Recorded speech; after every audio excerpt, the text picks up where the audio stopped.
Hello, everybody. Welcome to another episode of After Class Podcast. Today is going to be a little different. So I'm doing my very first solo podcast, which is kind of exciting. And here's why. So this is called the After Class Podcast, and it's inspired by conversations that are had after class, usually between my co-host Jamie and myself, and in some cases, things that come up with students. And in a few days, myself, along with, I think, close to 20, 25, 30 of McCann agility students are all heading out to Eastern Canada for the UKI Canadian National Championships. And this was last week, or this week is sort of the last class before we all head out there. And a student was leaving yesterday and said, "Kel, what's our pep talk, before we go to this big competition?" And it sort of got me thinking, and I had said, can I get back to you on that? Can I think about it? Because I really wanted to, give everybody a good pep talk. And then, of course, as I was driving home, I was thinking about myself and thinking about, okay, like what kind of headspace do I want to be in? And, what do I want to think about going into this big competition? So it is a big competition. It's a national event. And for some of us, including myself, it's a tryout for the 2024 WAO Team Canada. So it's a pretty big deal.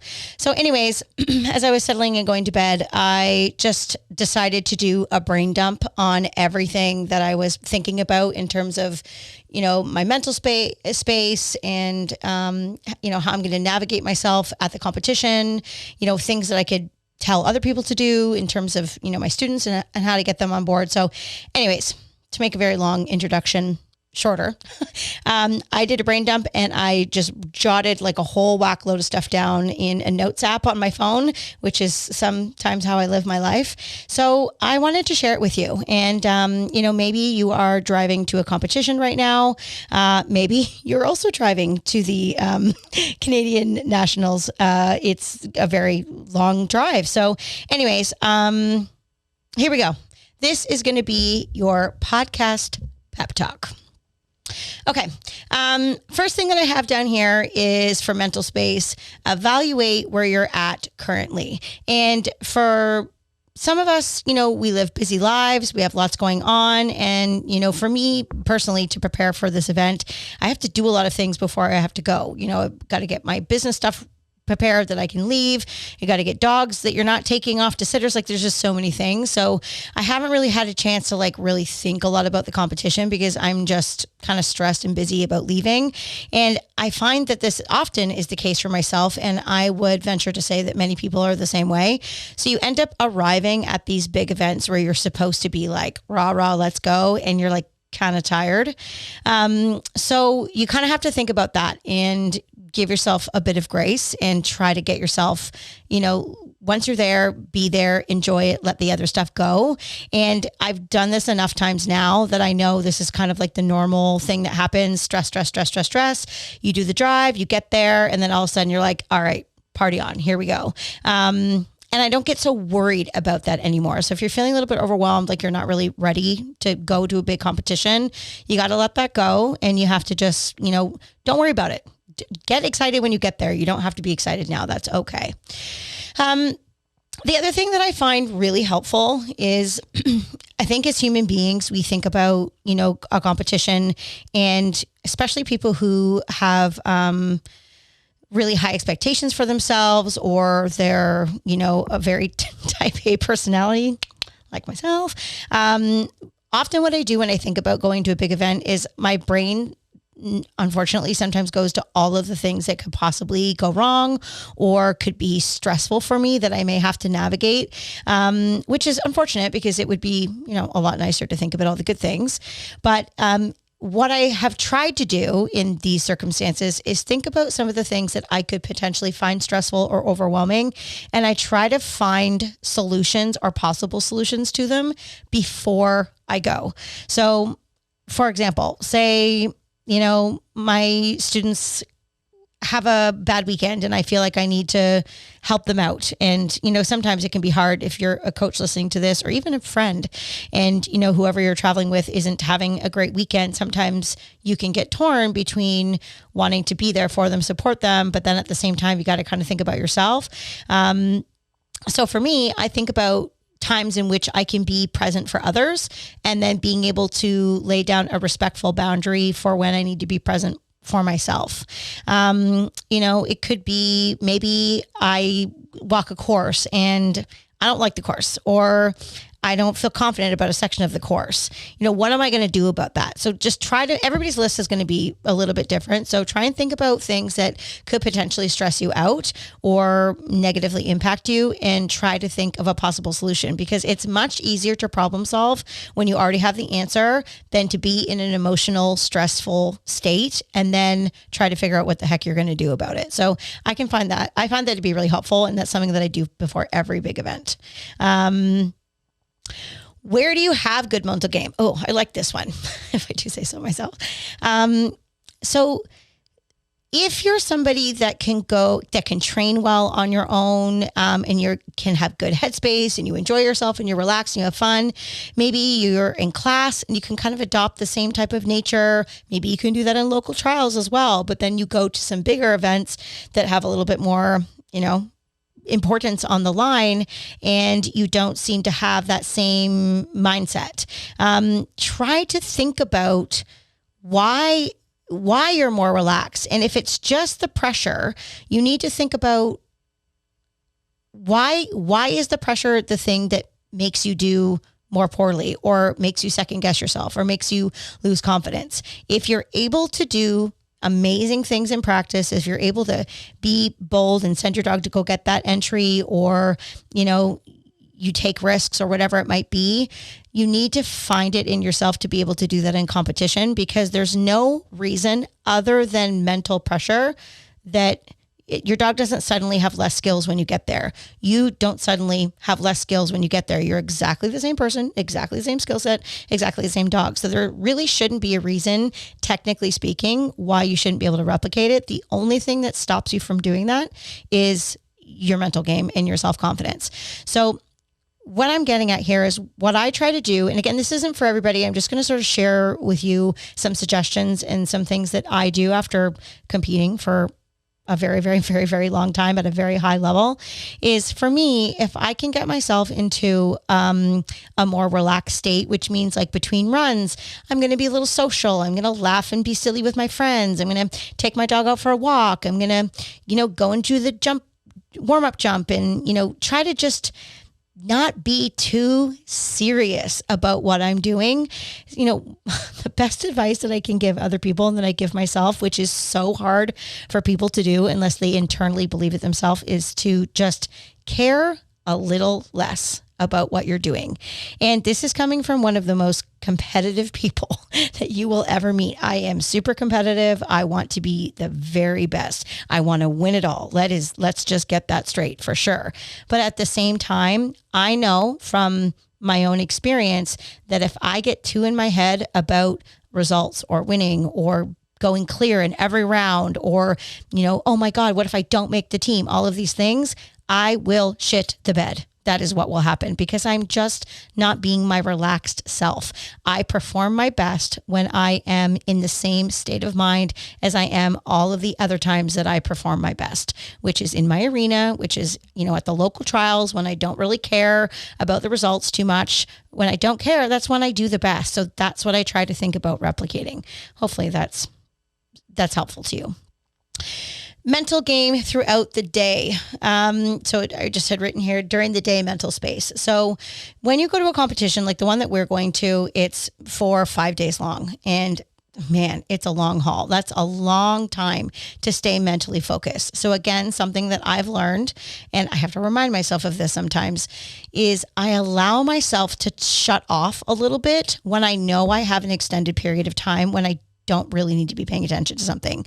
So if I have, if I'm off for a rotation, or I know I have I'm not in that run, or I have a huge span off, I try to allow myself to disengage from competition mode. And it might be that I just sit and watch other people and I cheer and I help other people and I don't really worry about it. It might be that I go and sit in my car for a little while, or I go and sit at my crating area and go on my phone, or just kind of chill out a little bit, have a nap. I will sometimes crawl into my X pen with my dogs and have like a quick, 20-minute power nap, because it's impossible. If you're going to be at the top of your game, it's impossible to do that day after day after day for 12 hours a day. You need to be able to turn off.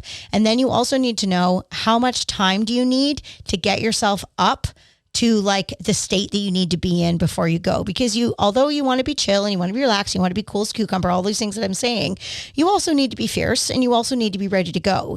If you're too relaxed and you don't have your heart rate up and you're not, muscles aren't relaxed and you're not like ready to go, you also aren't going to perform your best. There is a balance that you're trying to get.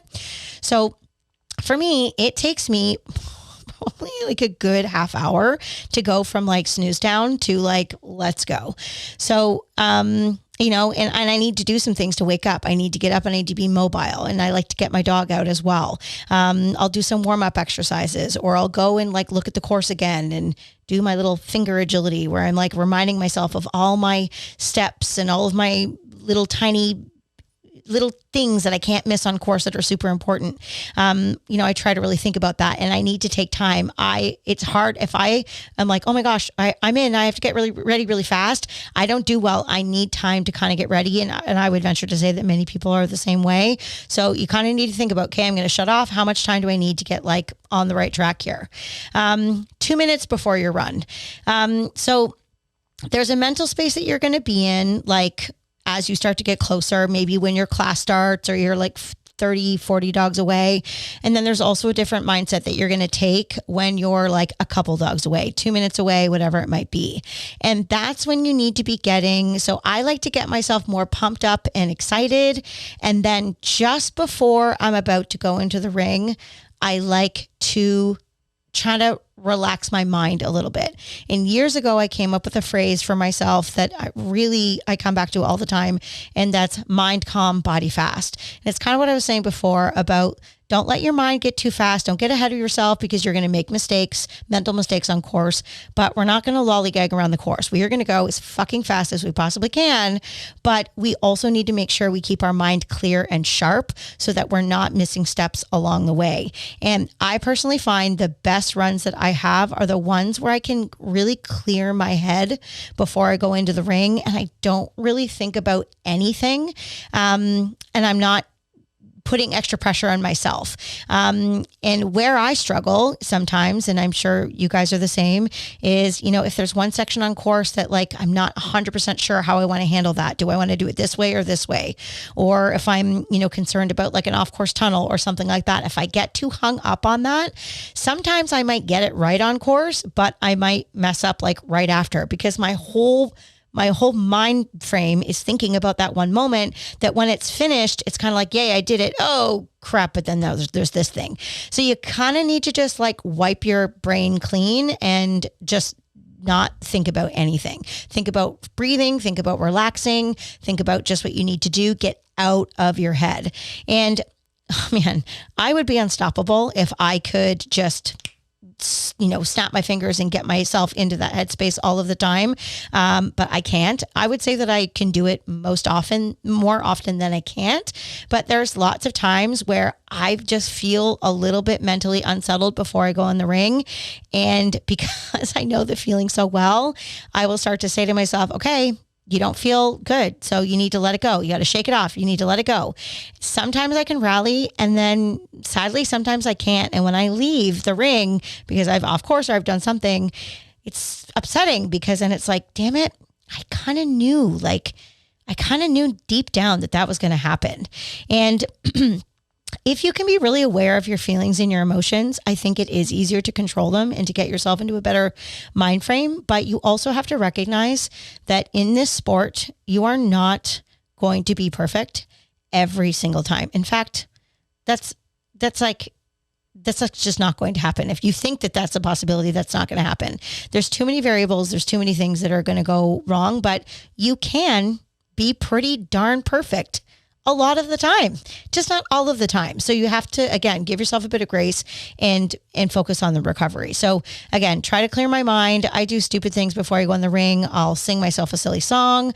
I'll, do the Superman pose and focus on my breathing. And I just try to chill out a little bit. So you kind of need to think about your different mind frames as you're leading up to the course. Okay. The next thing, feeling prepared. So course walking, handling decisions, trusting your training, those types of things. The more skilled you are as a handler, the more skills that your dog has in their training, the more miles you've run together, it does get easier to get to a place where you feel like you can just run and kind of trust what your dog is going to do.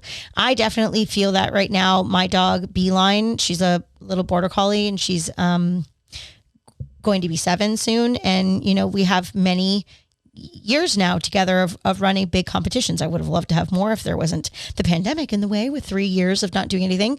But I feel in a really good place with her. I have a young dog who's just starting to compete and I don't know what the hell is going to happen when we go out there. But again, he's young and I kind of think that's kind of the fun part of it, but it is such a difference. I don't know his skill set yet. I know that he doesn't have a lot of skills yet. And with B, I feel good about what I ask her to do. She will do it. And that means all I have to do is keep my shit together. It is all on me. It's not on her. And when you can train your dog and train yourself to enough of a level for yourself that works for your handling, whatever, everybody's going to be a bit different. It will allow you to not have to run a course and worry about, is your dog going to get the weave entry? Are they going to pop their poles? Are they going to get their dog walk contact? Are they going to knock a bunch of bars? If you're thinking about all that stuff and also trying to think about what you're supposed to be doing with your body and your speed and your connection and where you're supposed to be looking, that's a lot of things to be managing at the same time. So you have to really be prepared when you go to these big events and have a clear idea of what your skill set is. Now, I'm not trying to say that if you don't have like the best skills, you shouldn't be doing the thing. I'm not saying that. I'm saying that you should be aware of where your skill set is and be realistic about it so that when you run the course, you're not all of a sudden for the first try going to be like, I hope this throttle wrap works this time. That's not smart thinking. You want to try and think about what decisions do you need to make at this point to give yourself the best results. And if it's, a situation where you're like, gosh, I really wish I had that skill because I see everybody doing it this way, but I don't feel confident to do it that way for my dog. Maybe that's something you jot down in your training list and, you're going to be able to do that next year or in 6 months when you go to the next competition. But you don't really want to try anything wild and crazy if you're not really sure whether that's in your wheelhouse or not. You need to stick to the things that you know. Often I say to my students, as we get closer to the thing, my dog's not getting the contact or my dog's not doing the thing. It's like, okay, we got 2 weeks. You can do the best you can to train that thing, but you're probably not going to be perfect at it in 2 weeks' time. Where you are at right now is what you have at the competition. So you need to be confident in those skills. You need to pick and choose your decisions wisely and then go with it. Be confident with those things and know that there's room for growth. And that's going to be like a save for later type thing. One of the last podcasts that Jamie and I put out, we talked about the concept of being bold, which was so great because I can't believe how many people like really embrace that saying. And if you haven't listened to the other podcasts, I'll just give you a quick sort of idea of where it came from. And that is that, a lot of people will say when they run, you should be confident or be daring or, it's better to be sorry than it is to be safe. And I believe a lot of those things, but it kind of comes back to what I just talked about. You don't really want to be brave or risky if you're not sure that the thing is going to happen. You want to be bold, and you want to be bold in the things that you know, the skills that you have, so that there's a higher chance of you being successful. There is a difference between brave. Being brave doesn't necessarily mean you're being smart. Being bold to me is like, I'm confident about what I know and I'm going to go out and execute it to the best of my ability. So, think to yourself, you go on the line, be bold. It's going to be really important. The last thing I had in this little area was being influenced by others. And I'm sure that many people can relate to this comment because it can be really challenging to not get influenced by other people's results, other people's handling choices when you're walking the course. If you're walking something and you're doing something one way and you see like 10 people doing something the other way, number one, you probably should consider why all those people are doing that and you're doing something different. They might be onto something that you're not. Or maybe it's that you know something they don't. Maybe you know your dog so well that you know that doing it on that side or doing that move is not going to be the best choice for you and for your dog. And that goes back to the be bold, be confident thing. If you have a good sense of where you and your team are at, it will help you to make better decisions. And sometimes you just need to be confident in that. And if it turns out to be the wrong choice, that's a lesson. You're going to learn from that. But try your best not to be too influenced by others. If you are going to be influenced by others, use that to propel you forward. If I see somebody have a really good run that is like close competition to me, or I know is, one of the people that I have to watch out for at competition, I try if I can to be like, okay, game on, let's go. Like, I want it to like pump me up instead of being like, oh gosh, now I have to be perfect, because it's so easy to go to that mindset. But that, again, that's sort of a negative way of thinking. And that's not a confident mindset. You need to kind of think about, all right, let's go. Let's do this. Rock on. Competition's here. And if it goes great, cool. And if it doesn't, oh, well, at least you went out there swinging, like doing your absolute best. But again, it's sometimes very difficult to get into that mindset because it's very, very easy to be influenced by people around you. I actually wanted to say something else about that. And that is, when it comes to being influenced by other people around you, that also sometimes has to do with, like, I know for us, we have like a group of people, we have a large group of people, of students. And then I also have like a small group of people that I compete with, and that, we're very, very close at competitions. And it can be difficult for all of us sometimes when you have one or two people that are having an awesome weekend, and then maybe a couple people are having a shit weekend. And, sometimes it can be awkward to, like, if you're the one having the great weekend, it's sometimes you don't want to be like, oh my God, like things are going so well, because then you feel like an asshole because the other person's having a hard time. Or maybe the opposite's happening. Maybe you're the one that's having an awful weekend and like you wish someone could give you a pick me up, but at the same time, you don't really want to bring other people down because you know that they're also like, it's important that they stay in good mindset as well. So sometimes that part of influence can be really challenging as well. And I'm going to dive into that a little bit more in a moment, but influence can happen in many ways. And it's something that if you can kind of be like a fly on the wall about it, and you can kind of take yourself out of the situation and then be like, okay, if this wasn't directly affecting me, like what would I do about this? What would I tell someone else to do about this? And then try to follow your own advice, because you probably know what to do. Okay, what happens when things don't go well? Have a plan. So what I meant by this was more so like, if things don't go well, is competition wise for you. So results wise or performance wise, if things don't go well, what is your plan? And I've talked about this before on other podcasts, and this is something that I think is really helpful. And it's the concept that we call the bitter barn. And if you've listened to lots of podcasts, I'm sure you've heard me say this before, so I don't want to waste too much time on it, but I'll just give you a quick synopsis. Basically what it is it's an opportunity to allow yourself to get all of those frustrations and emotions out, because, we take this very seriously. We're there because we want to do the best that we possibly can do. And when it doesn't go well, it's disappointing. And it's okay to be disappointed, because it freaking sucks sometimes. This sport is so emotional sometimes that, like, sometimes you just want to like go kick something or like have a good cry. But what's important is that number one, you don't want it to affect your dog. And number two, you don't necessarily want to bring down like the people around you with you. And that's why we created the bitter barn. And you can go to the bitter barn with other people if you wish. And the bitter barn is like it's not an actual place. It's just like a affectionate, silly, jokey word that we have for like, get away from people, find a field, find a car, find a horse stall, find a whatever the crazy thing is, away from people so that nobody can see you or hear you, and just do your swearing, do your kicking, do your crying, whatever it is that you need to do, get it out, and then be like, okay, whew, I've got it out. Now I need to like suck it up and I need to figure out like what my next plan is. Because if things go poorly and you just keep hanging onto it and hanging onto it and hanging onto it, and if it's an event, especially like this one where there's run after run after run after run, if you just keep holding on to that and you keep thinking to yourself, gosh, I'm doing so badly, like the next one's probably not going to go bad in this, and you're just such negative self-talk, you will continue to do bad. That is a given. So you don't necessarily want to bottle it down because that's sometimes not helpful as well.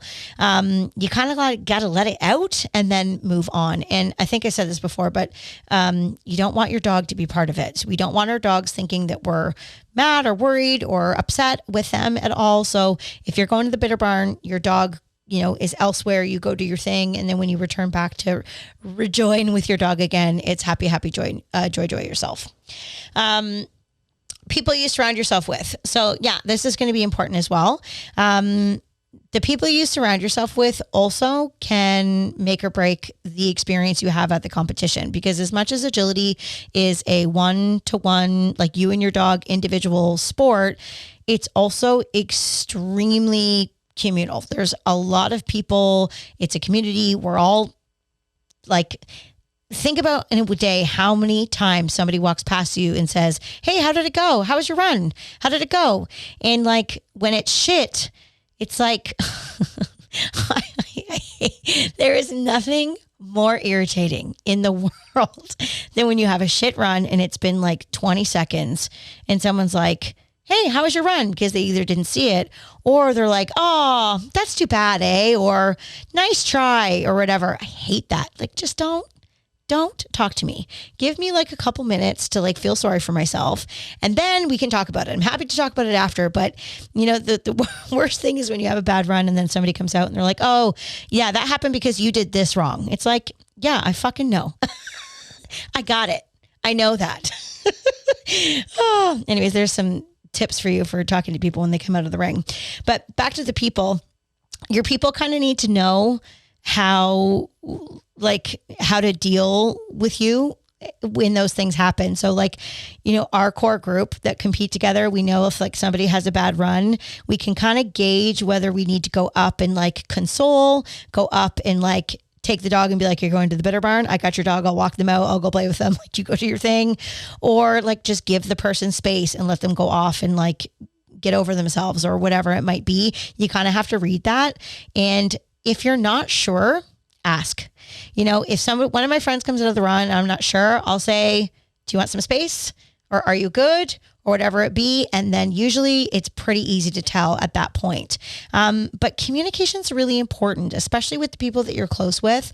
If you need space, or if you need support, or if you need something, or if you need to vent, sometimes it's best to say, hey, I know you have a lot going on right now and like you're in the zone, but I need like 5 minutes to vent to you about this. And then they can either say, I can't do it right now, or like, okay, hit me, go for it, and then get it over and done with. But sometimes you don't just want to go and barf your emotions on somebody when they're not prepared to do it. So communication is really, really important. And if it's not somebody that you're close with, just be careful about that, because they could be having a rough day. They could be having a great day. But it can be difficult because, like I said, this sport's really emotional, and the people side of things at a competition can be sometimes one of the hardest things to navigate.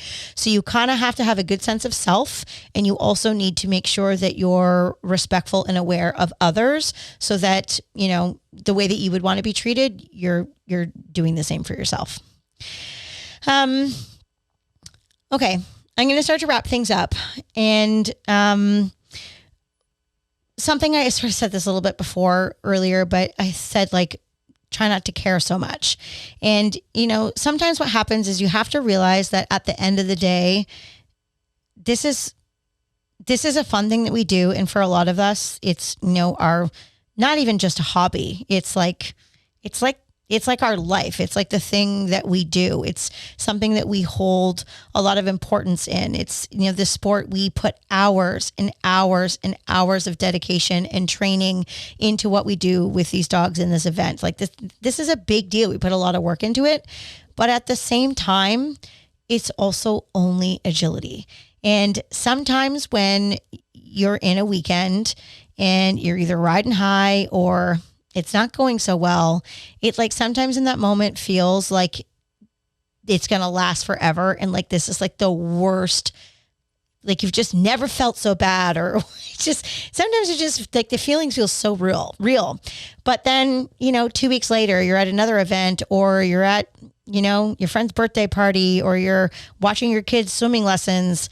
And like, who gives a shit about what happens at Canadian Nationals? It's over now. It's over. You're on to different things. So sometimes give yourself a reality check and remind yourself that it's only agility at the end of the day. And sometimes that helps you recover just a little bit faster.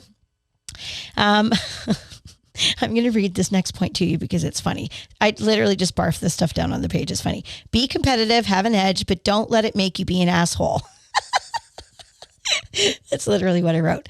And what I meant by that is, at the same time that I say, don't get too carried away, you also need to be a competitor. You need to have a competitor mindset. You need to be in the game. You need to be in the zone, but you can do that while also being kind to your dog, being kind to others, smile, laugh, have fun. There's a way to be a strong competitor with fabulous mental game, really great results, and then also have a wonderful, enjoyable weekend with the people around you at the same time. And I think that that's really, really important, because I think sometimes people get so in their head about things and take it so seriously that it's like, whoa, like you're in a zone right now. And those people aren't that really fun to be around, if I'm being perfectly honest. So think about that. Be competitive for sure. Go for it, but don't be an asshole.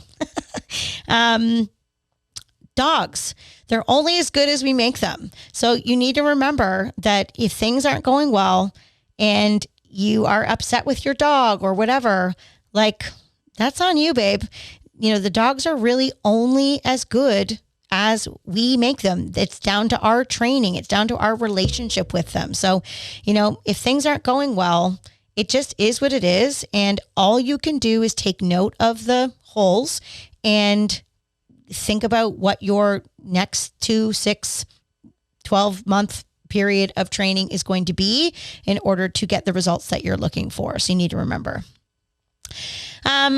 Relax, enjoy yourself. Think about why you do this. At the end of the day, are you really doing this because you want to, make a world team and you want to do this? Like there's always more things to do. There's always events. There's always things to do. And although you want to be competitive, you want to be serious, at the end of the day, you're doing this because you really enjoy all of the things that agility has to offer. How challenging it is. You enjoy the training. You enjoy the sense of competition. You live for that feel good run where you come out of the ring and everything just goes exactly how you want it to. And that feeling is what drives you forward. And all of the other times where it feels terrible, you just have to have a couple of those feel good runs, and it just sets you right back in it at the end of the day. And really at the end of it, the most important thing is your dog and how they're feeling, that they're happy, that they're healthy. And really, I can't stress that enough. I almost feel like I'm getting emotional right now because funny. I'm sitting in a podcast room by myself. Anyways, why I'm saying this is that a few years ago, I lost one of my dogs that I was literally getting ready to go to this event, WAO tryouts. And he was starting to get into his prime. And I found out that he had intestinal cancer and he was gone like 4 or 5 months later. And that was heartbreaking, but it put everything in perspective for me. And I feel very differently now about competition and how I treat my dog and the pressure I put on my dog, because honestly, when you don't have a dog to run anymore, you're kind of like, it's only fucking agility. At least I get to take the dog home. Okay, I'm going to stop crying now. I hope you guys are laughing at me in your cars right now, because this is absolutely ridiculous. Anyways, what's a good pep talk without ending with a few tears, right? Anyways, if you're on your way to a competition, I truly wish you the best. I hope you can get into the mind space that allows you to have a really great time and to be the best handler you could possibly be for your dog. And remember, at the end of the day, be bold, mind calm, body fast. Don't be an asshole. Just kidding. And, enjoy yourself. Enjoy yourself, but be competitive at the same time. Okay. Good luck, everybody. Peace out.